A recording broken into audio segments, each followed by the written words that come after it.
Greetings from eMedi News and Heartcare Foundation of India. Welcome to the show Chat with Dr. KK. Today we are going to have a conversation with Dr. Shishu Shankar Mishra, who is Professor and Director, Department of Cardiology, High Tech Medical College and Hospital, Cuttack. Welcome to our show. Thank you, sir. When we talk about prevention, we talk about markers and we talk about surrogate markers of blockages in the arteries. There are many. We talk about neck artery thickness, we talk about flow mediated dilatation of brachial artery, that means distensibility of the brachial artery. We talk about stiffness of the arterial system, aortic arterial system. So many are there. Are they really necessary to be done? They are to be necessary, very much necessary for the clinical practice to study the preclinical atherosclerosis, after clinical events, even after intervention to optimize therapy. If you look at the intima media thickness, carotid, it is easy, accessible, cheap, repeatable, and you can do it any number of times. And it has to be actually standardized in any community context. For example, in a Japanese, it is 0.3 millimeter. Once it becomes around 0.7, they get coronary artery disease. In Netherlands, it is 0.7 is basal. By the time it is 0.11, they get coronary artery disease. So it has to be taken as per the ethnic population. In India, what we have studied, the average is 0.6 to 0.7. So once it becomes by 11, you get a single vessel disease. By the time you get 1.4 millimeters, is a double vessel or multivessel disease. The process of atherosclerosis, as you know, it starts from the childhood, from birth itself. The first organ to get atherosclerotic changes is placenta. You see, body is programmed from a single cell. One becomes the body, one becomes the conduit. The body is programmed. One is 80 years and the placenta is 9 months. That is why you get the early changes in the placenta. So you give aspirin at 32 weeks, you increase the placental flow. That teaches us how the body is going to grow. So the basic thing is that intima media thickness should be measured as a part of prevention program, specifically in high-risk individuals. And as a follow-up to find out whether their atherosclerosis is progressing or not. Today I feel it should be done with every person for a basal study, and because childhood obesity is a growing problem. Vascular age. Yes, vascular age has to be defined. A child having 14 years is having a intima media thickness, he will have certainly multivessel disease, coronary by the age 24. And we see many cases in India now. But these are all reversible conditions. Is there any role of plaque stability and the plaque, vulnerable plaque to be detected by contrast vascular ultrasound? There is certainly a need. You can see if you have a good sensitive ecomachine and a good linear of 12 to 20 megahertz, you can see the vascular plaques well when you have zooming. Though ASA people don't agree with that for zooming, I feel once you zoom it, you can see even the plaque delineation, some degree of the histological structure. You can speculate whether there is a liquid core or not. Contrast, yes. Without contrast. Even without contrast. Without contrast. And using which transistor?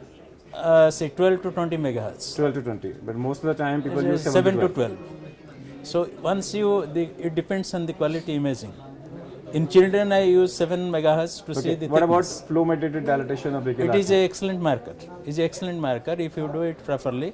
The brachial artery is to be blocked. It has to be released after 5 minutes. You have to see the degree of dilatation. It should be more than 25% in a normal healthy person. But it is so sensitive, even if you smoke, it can be also changed. I have done a study in passive smokers, in college students. They smoke, immediately that it goes down to 10% below. So somebody chewing tobacco, somebody is taking smoke repeatedly, it over years it damages the endothelium.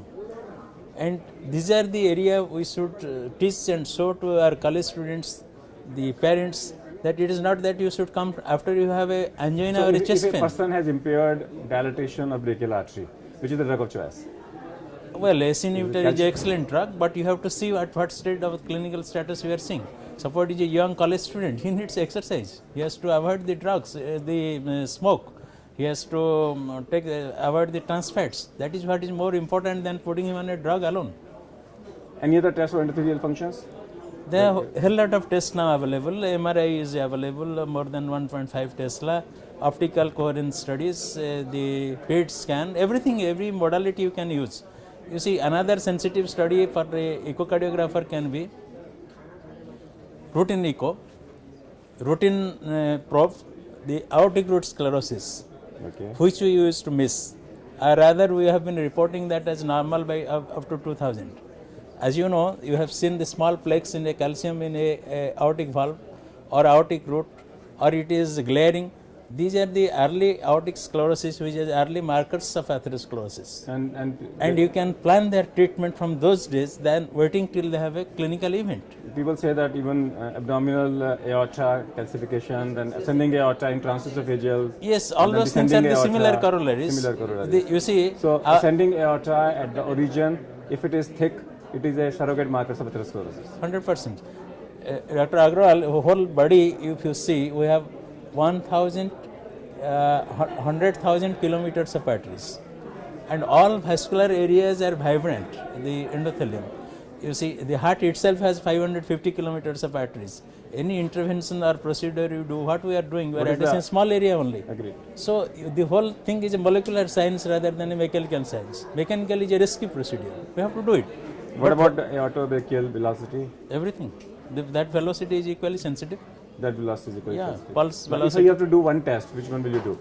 The brachial dilatation or the intima media thickness, or both?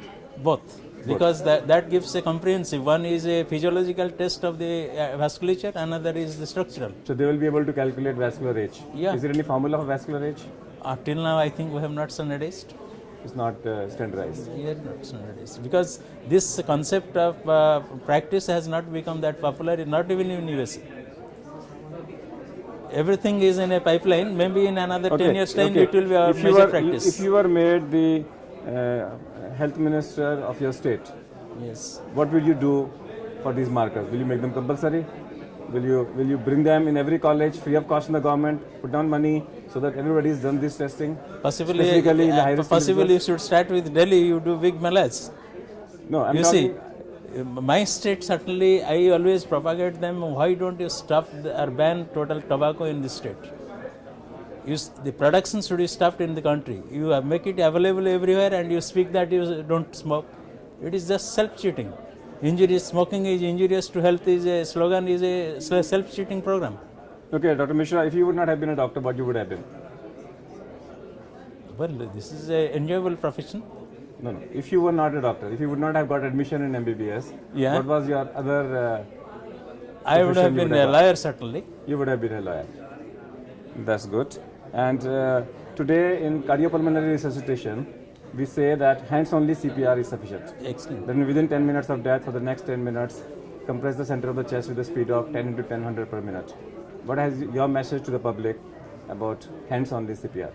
That is an excellent method because everybody who just using the hand, I think you have started it in the school. Children should learn to anybody, common man, that just press the chest, the person revives. In fact, 5-10 years back, I was teaching a program. By then, this thing was not there. I used to demonstrate that once you press the chest, the person is giving also a gauge of air and is sucking in. So that is a valid test. There is a valid procedure that one has. So what we have listened from Dr. Mishra is that if he would not have been a doctor, definitely he would have been a lawyer. And today, there are lots of doctors who have an interest in lawyers who have shifted to law. And I particularly feel that his passion of being in a law should continue because lots of legal knowledge is also required in cardiology practice. That's all for today. Let's thank our guest, Dr. Mishra. We'll come back with one more topic next time. Till that, goodbye. Thank you, sir.